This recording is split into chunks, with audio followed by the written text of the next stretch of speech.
tú, webrante, tuviste la desdicha de llegar a la taberna de los escalofríos. Pero no te preocupes, deja que tu cantinero inferuz te sirva, mezclando la realidad y la ficción para traerte el mejor terror.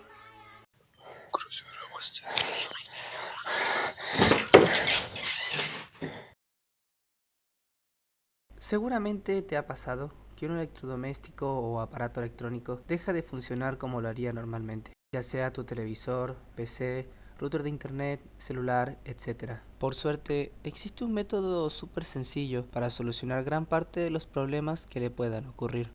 Presionar un pequeño botón, el botón de reinicio. Ahora, imagina por tan solo un momento que pudieras hacer esto mismo, pero con una persona. Que mágicamente existiera un método sencillo, práctico y eficaz, realizado en un corto periodo de tiempo, cuya finalidad es la de darle una suerte de reinicio al cerebro humano, solucionando con esto afecciones o condiciones que no hacen más que truncar la correcta existencia de las personas. Suena increíblemente bueno, ¿verdad? Pues hace unos 80 años, un hombre creyó haber encontrado la clave para hacer este sueño médico una realidad. Desgraciadamente, esto solo se trató de una farsa mal estudiada, que acabó con miles de implicados, que vieron sus vidas arruinadas bajo un tratamiento barbárico. Estamos hablando de las lobotomías, una práctica supuestamente médica y avalada por la ciencia, con un premio Nobel de por medio, en la cual se les perforaba un sector del cerebro a los pacientes, de manera cruel e inhumana, con la supuesta promesa de curar enfermedades mentales graves y otras condiciones. La lobotomía cerebral es un tipo de psicocirugía, consistente en una cirugía donde extraen de uno o más fascículos nerviosos del lóbulo cerebral, ya sea el parietal, frontal, occipital o temporal. Esta tortura disfrazada de práctica clínica fue llevada a cabo el siglo pasado, entre los años 1935 y 1967, con la finalidad de supuestamente dar tratamiento a enfermedades mentales, como la esquizofrenia y la depresión. Aunque testimonios diferentes afirman que su supuesto éxito la llevó a ser utilizada para curar otras enfermedades, como el Parkinson y trastornos obsesivo-compulsivos. Debe de llamarse propiamente lobotomía a la destrucción de las vías nerviosas sin extirpación y lobectomía cuando sí haya extirpación. Por otra parte, la leucotomía, del griego leuco, materia blanca del cerebro, y tome, corte, es una cirugía que consiste en cortar las conexiones desde y hacia el lóbulo prefrontal del cerebro.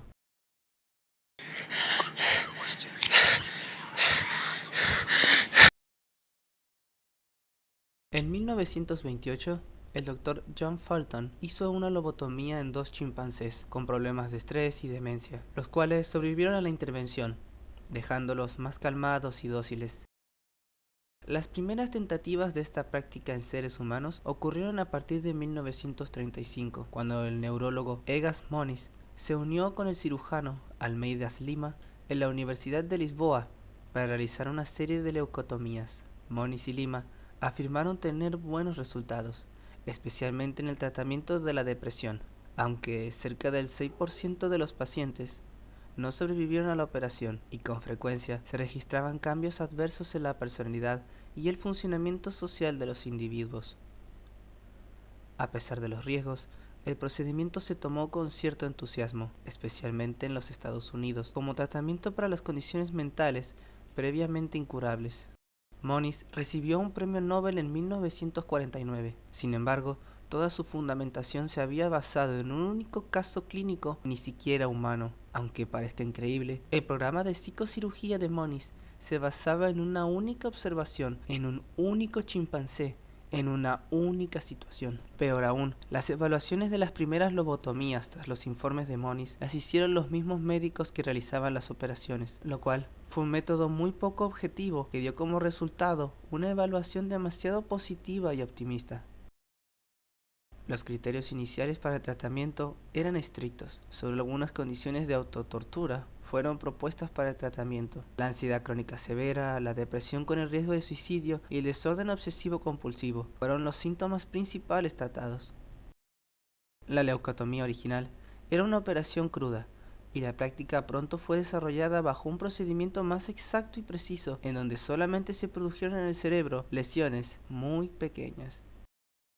El procedimiento fue popularizado en los Estados Unidos por Walter Freeman, quien ni siquiera era cirujano, y quien también inventó el procedimiento de la lobotomía del picayelos. Freeman utilizaba literalmente un picayelos y un mazo de caucho. En un acto barbárico y espantoso, martillaba con el picayelo el cráneo apenas sobre el conducto lagrimal y lo movía hasta cortar las conexiones entre el lóbulo frontal y el resto del cerebro. Entre 1936 y la década de 1950 se realizaron lobotomías a lo largo y ancho de los Estados Unidos. Tal era la dedicación de Freeman, que comenzó a viajar alrededor de la nación en su propia furgoneta, a la que según rumores sin fundamento llamaba el lobotomóvil, mostrando el procedimiento en muchos centros médicos e incluso realizando lobotomías en cuartos de hotel. La teoría de Freeman condujo a popularizar la lobotomía como curación general para todas las enfermedades psicológicas conocidas. Según se relata en un artículo publicado en el primer volumen de la revista chilena de Neuropsiquiatría a mitad del siglo XX, en el entonces llamado Manicomio Nacional, se realizaron 31 lobectomías prefrontales a enfermos psicóticos, de los cuales 29 tenían esquizofrenia. Debido a un fracaso terapéutico previo y a presiones de sus familiares, decidieron operarlos. Luego de la cirugía, los pacientes cayeron en un estado de estupor e indiferencia. Volvieron gradualmente a la normalidad tras 3 a 6 meses. Los resultados publicados fueron la disminución de la conducta antisocial, agresividad e impulsividad, y los síndromes angustiosos, respondiendo mejor a aquellos con menor deterioro mental y desconexión del ambiente. El artículo concluye: los éxitos obtenidos por la mayoría de los neurocirujanos y los nuestros autorizan para considerar la lobotomía como tratamiento habitual para la psicosis en enfermos crónicos que no hayan respondido a otras terapias. En última instancia, entre 45.000 y 50.000 pacientes fueron lobotomizados, con poco o sin ningún estudio de seguimiento para considerar si el tratamiento era eficaz. Las lobotomías dejaron de practicarse gracias al desarrollo de antipsicóticos y hoy en día se practican procedimientos lesivos de núcleos cerebrales localizados mediante técnicas muchísimo menos invasivas. La era de la lobotomía ahora se observa generalmente como un episodio bárbaro en la historia psiquiátrica. La última lobotomía legal se practicó en 1967. Con la invención de la clorpromacina en la década de 1950, la leucotomía fue más criticada bajo el argumento de ser un tipo de tortura que destruye la conciencia. El procedimiento del Dr. Freeman bajó su estrado de popularidad y finalmente perdió la licencia cuando uno de sus pacientes murió por esta causa.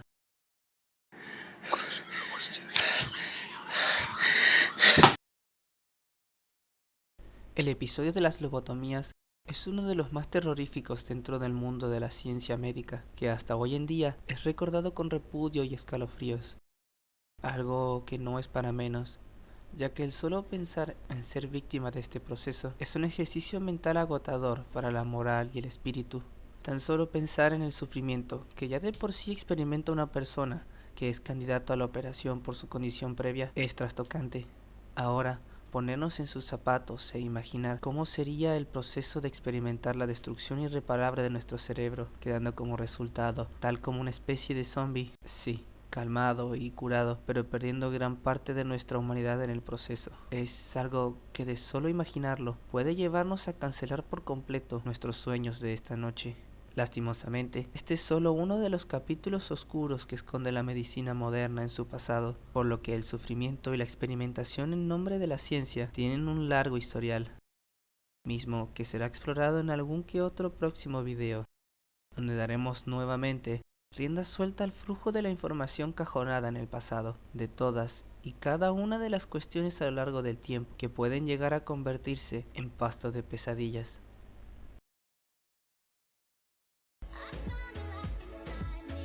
Webrante, veo que has llegado hasta este punto. Ha sido un honor haberte tenido, pero ya es hora de cerrar.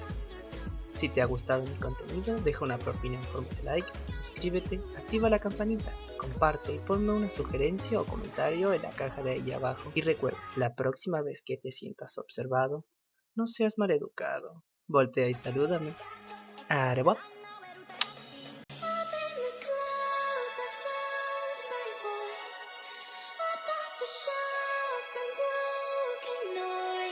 so don't let